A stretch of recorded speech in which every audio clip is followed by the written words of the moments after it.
कुर्जनना रागाद्याक्षयमुपागता यस्य ब्रह्मा वा विष्णुर्वा हरो जिनो वा नमस्तस्मै। जो विद्यादिसागर सुधी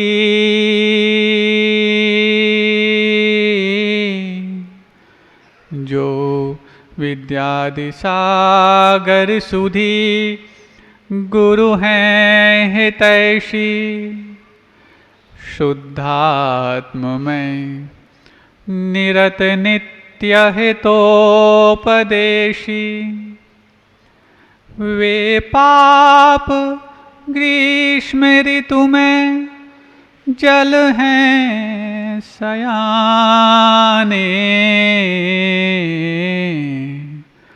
पूजूं उन्हें सतत केवल ज्ञान पाने पूजूं उन्हें सतत केवल ज्ञान पाने।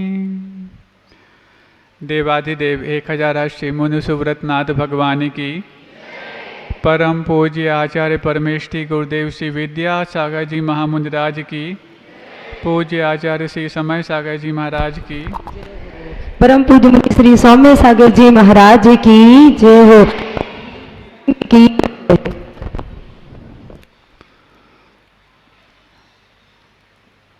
दुनिया में बहुत सी ऐसी वस्तुएं होती जिनको आसपास बिखरा दिया जाए तो उस वस्तु से जिसने बिखराया है वो अपने आप को रीता पाता है। लेकिन एक वस्तु ऐसी होती है जिसको अपने आसपास बिखरा दिया जाए तो वो बिखराने वाला कभी रीता नहीं पाता, लेकिन आसपास के साथ साथ खुद को भी उस चीज़ से भरा हुआ पाता है। ऐसी उस वस्तु का नाम आप सुनना चाहते हैं?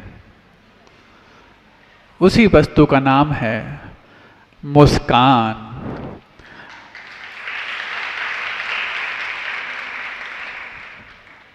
प्रसन्न रहने वाला प्रसन्नता को जब आसपास बिखराता है तो उसके अंदर से प्रसन्नता गायब नहीं होती, लेकिन आसपास प्रसन्नता जग जाहिर हो जाती है।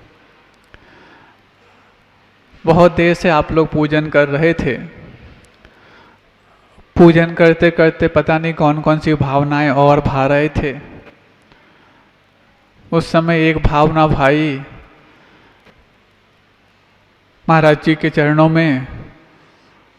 इस भावना से स्वाहा बोलना है, स्वाहा ही बोला था ना, स्वाहा बोलना है कि महाराज जी का अधिक से अधिक प्रवास यहाँ पर हो। ऐसी भावना भाई थी ना। कभी आपको स्वाहा शब्द का अर्थ पता है? स्वाहा समर्पण का प्रतीक होता है, जो है उसको भी देने का प्रतीक होता है, पाने की लालसा का प्रतीक नहीं होता। तो पहले आप ये तय कर लेते हमें स्वाहा करना है कि आहा करना है। आपने स्वाहा का, हमने कही तुम्हारे मतलब की बात कह दी इन लोगों ने। और यदि देने का सुख यदि आप सीख जाओगे तो पाने के दुख के प्रति कभी आप अभिलषित नहीं होगे। भारतीय संस्कृति और ख़ास तौर से जैन संस्कृति हमेशा देने के मामले में विश्वास की है। पाने के मामले में तो वो हमेशा दूसरों को आगे रख कर के इसको भी देने का प्रयास करती रही कि तुम पाने के हकदार पहले भी थे, आज भी हो और आगे भी रहोगे। जहाँ तक बात है, अभी आप लोगों ने राष्ट्र निर्माण की बात सुनी। राष्ट्र निर्माण के लिए कुछ देना तो आवश्यक है ही, लेकिन उस देने के लिए धन का देना बहुत बड़ी भूमिका निभाता। एक चीज़ और है जिसके बगैर वो धन का देना भी राष्ट्र निर्माण में सहयोगी बन पाए, हो भी सकता है और नहीं भी, जिसका नाम है हमारे मान का देना, हमारे भीतर के उस अभिमान, गर्व, घमंड का देना। फंड के साथ साथ जब तक घमंड का देना ना हो तब तक राष्ट्र निर्माण अधूरा होता है। अब वो मान कई प्रकार का बैठा रहता। एक मान ये भी होता कि जब हमारे अंदर ज्ञान का अर्जन हो जाएगा तो इस ज्ञान के माध्यम से हम कई अन्य लोगों के लिए, साथ साथ राष्ट्र के लिए भी विश्व गुरु बनाने का लक्ष्य पूरा कर लेंगे। आप लोग अपने भारत को विश्व गुरु बनाना चाहते हो तो सबसे पहले ये आना जाना जो बीच बीच में हो रहा है इसको पहले बंद कर दो। जो जहाँ है वहीं बैठ जाए, आगे आकर ना बैठे। राष्ट्र निर्माण करना चाहते हो, किन किन कारणों से होगा उन कारणों को, क्योंकि शाम को तो आप लोग जो प्रश्न पूछ रहे थे, प्रश्न तो एक एक ऐसे थे कि एक एक प्रश्न पर भी एक एक व्याख्यान कम पड़ सकता था, लेकिन सबके प्रश्न की भावना थी। बाद में हमारे पास शिकायत भी आई, महाराज कई बच्चों के प्रश्न रह गए। प्रश्न भले ही रह गए हों, लेकिन जो समाधान मिले उससे सारे बच्चे संतुष्ट हुए कि नहीं? तो जितने समाधान मिल गए उससे संतुष्ट होकर के अपने जीवन के पहले व्यवधान दूर करो। हो सकता है वो व्यवधान दूर करके आप स्वयं कई लोगों के प्रश्नों को समाधान देने लायक बन जाओ। एक व्यवधान ये भी होता है, कई बार मन मार करके हम हिंदी माध्यम को स्वीकार करते हैं। मन मार के करते कि नहीं करते? कुछ बच्चे इसमें ऐसे भी होंगे जो चौथी कक्षा के पूर्व अथवा जिस भी कक्षा में यहाँ पर प्रवेश लिए हैं उसके पूर्व वो इंग्लिश माध्यम के विद्यालयों में पढ़ करके आए होंगे, लेकिन क्या मजबूरी रही अथवा क्या मंजूरी रही जिस कारण से उनको ये निर्णय लेना पड़ा कि माता पिता तो चाहते ही हैं कि प्रतिभा स्थली में ही मात्र पढ़ना है, तो कोई बात नहीं, हम हिंदी माध्यम के विद्यालय में जा कर के सिर्फ मात्र एक चीज़ उनको अच्छी लगती थी इसको पाने के लिए कि यहाँ पर गुरुदेव का आशीर्वाद फिजाओं में और हवाओं में 24 घंटे बरसता है।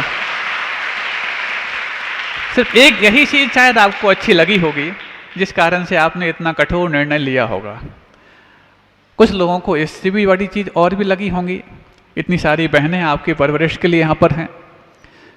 कुछ लोगों के लिए सुविधाएं अच्छी लगी होंगी, यहाँ का वातावरण अच्छा लगा होगा, यहाँ की आबो हवा अच्छी लगी होगी, लेकिन एक चीज़ तो कॉमन सबके लिए कि पूज्य गुरुदेव का आशीर्वाद यहाँ पर वरदानी इच्छाओं के रूप में सतत हमारे ऊपर बरसता रहता है। लेकिन एक दृष्टांत से हम समझने का प्रयास करते हैं कि ये हमने निर्णय लिया है, भले ही मजबूरी में लिया हो, लेकिन उसको मंजूरी देने के लिए ये दृष्टांत पर्याप्त मैं समझता हूँ। एक आर्किटेक्ट था, आर्किटेक्ट आप समझते हैं, जो भवन निर्माण करने के लिए विशेषज्ञ होता है, ऐसा आर्किटेक्ट। उसके बारे में बहुत प्रसिद्धि थी कि उसने अभी तक इतने अनूठी इमारतें बनवाई हैं कि अभी तक उसकी जैसी कोई दूसरी तुलना करने वाली इमारत तैयार नहीं हो पाई। और एक सेठ था जो अपने जीवन के अंतिम पड़ाव में जीवन व्यतीत कर रहा था।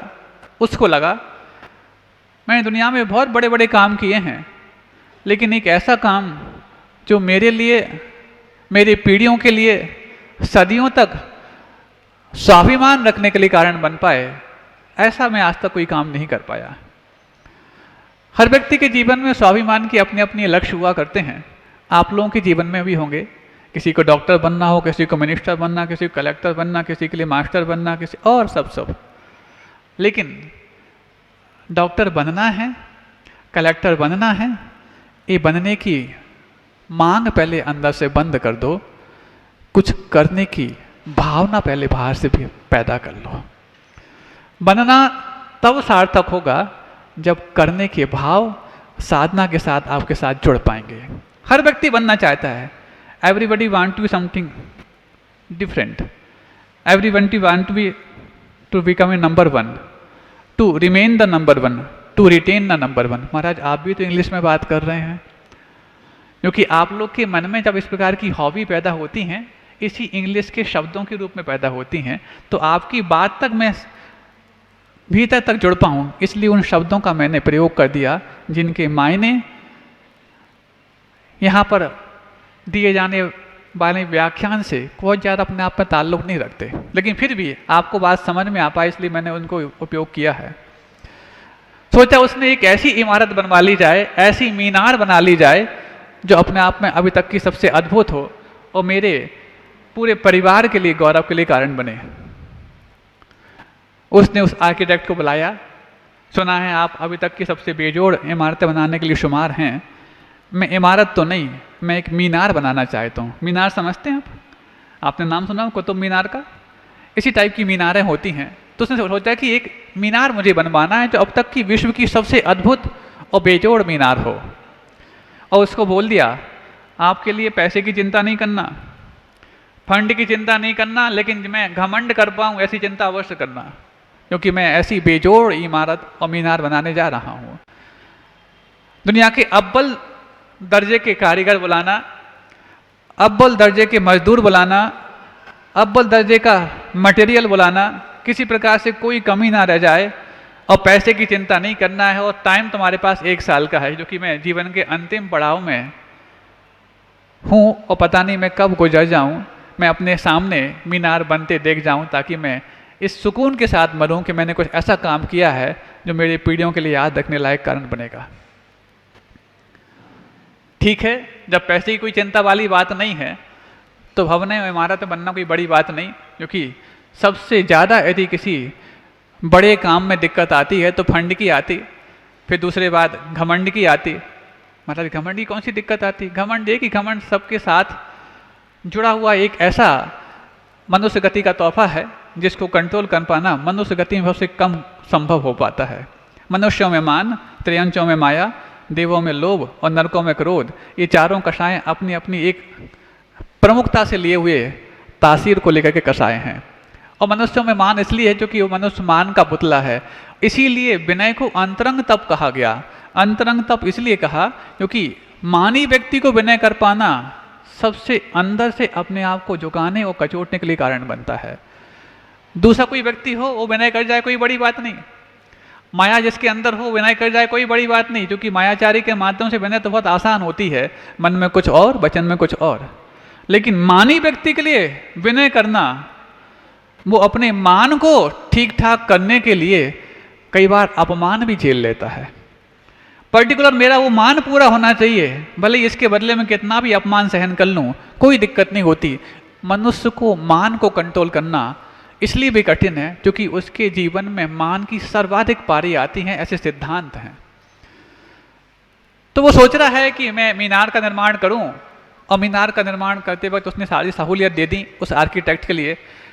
आर्किटेक्ट भी खुश है, चलो कम से कम मैंने बहुत सारी ऐसी मीनारें बनाई हैं जो रिकॉर्ड ब्रेक करने वाली हैं, लेकिन रिकॉर्ड तो बनते ही हैं जो कोई भी ब्रेक कर सकता है। अब मैं ऐसी बेजोड़ इमारत बनाऊंगा जो रिकॉर्ड में दर्ज तो हो लेकिन अनब्रेकेबल हो। अनब्रेकेबल मीनार का निर्माण कराना है। उसने दुनिया भर के सारे अव्वल दर्जे के कारीगर इकट्ठे किए, मजदूर इकट्ठे किए, मटेरियल इकट्ठा किया, टाइम लिमिट तो था ही 1 साल का। और जब सब अव्वल दर्जे के इकट्ठे हो गए, 1 वर्ष का अल्टीमेटम है, 3 महीने तक काम चला और हो गया। क्या हो गया? क्या हो गया? मीनार का निर्माण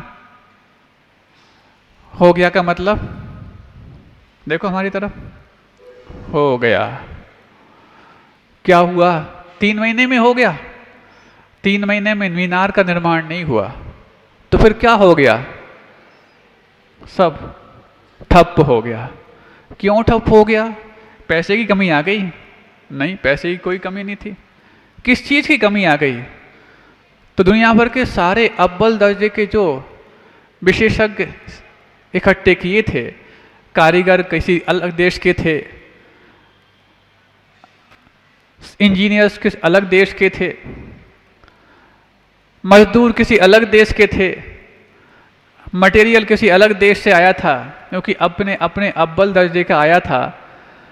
और जब अलग अलग देशों के लोग इकट्ठे हुए एक मीनार का निर्माण करने के लिए, तो सबकी भाषाएं अलग अलग थीं। कारीगर जब ईंट मांगता तो मजदूर गारा भर के देता, और जब कारीगर गारा मांगता तो मजदूर पत्थर उठा के देता। और जब ये 3 महीने तक लगातार चलता रहा तो मन मार करके मीनार का काम 3 महीने में रोकना पड़ा। और इस अफसोस के साथ रोकना पड़ा कि जब एक भाषा नहीं होने से एक मीनार का निर्माण असंभव है, तो राष्ट्रभाषा के बगैर राष्ट्र का निर्माण संभव कैसे हो सकता है? आप लोग सब राष्ट्र का निर्माण करना चाहते हैं ना, लेकिन राष्ट्रभाषा को स्वीकार करने के लिए तुमने यदि मजबूरी के साथ स्वीकार किया है तो राष्ट्र निर्माण असंभव है। मीनार के लिए जब एक भाषा नहीं हो पाई तो एक मीनार नहीं बन पाई। राष्ट्र तो बहुत विराट होता है, उसके लिए एक भाषा का होना आवश्यक है। तो महाराज एक भाषा इंग्लिश भी तो हो सकती है, क्या दिक्कत है? उससे तो पूरे वैश्विक भाषा मानी जाती है। दुनिया में जो ये मानता है कि इंग्लिश ग्लोबल लैंग्वेज है, वैश्विक भाषा है, उनको ये पूछना चाहिए कि कितने देशों की भाषा मातृभाषा के रूप में इंग्लिश है। सिर्फ 4.5 देश हैं जिन देशों की मातृभाषा इंग्लिश है। 4.5 देश कौन से? अमेरिका, न्यूजीलैंड, ऑस्ट्रेलिया, कनाडा और ब्रिटेन का आधा पार्ट। हाँ, जिस ब्रिटेन की भाषा को सर माथे उठा करके हम राष्ट्रभाषा और ग्लोबल लैंग्वेज मानने के लिए मजबूर हैं, उस ब्रिटेन में भी पूरे देश में इंग्लिश नहीं चलती। उस ब्रिटेन के 3 पार्ट हैं, इंग्लैंड, आयरलैंड, स्कॉटलैंड।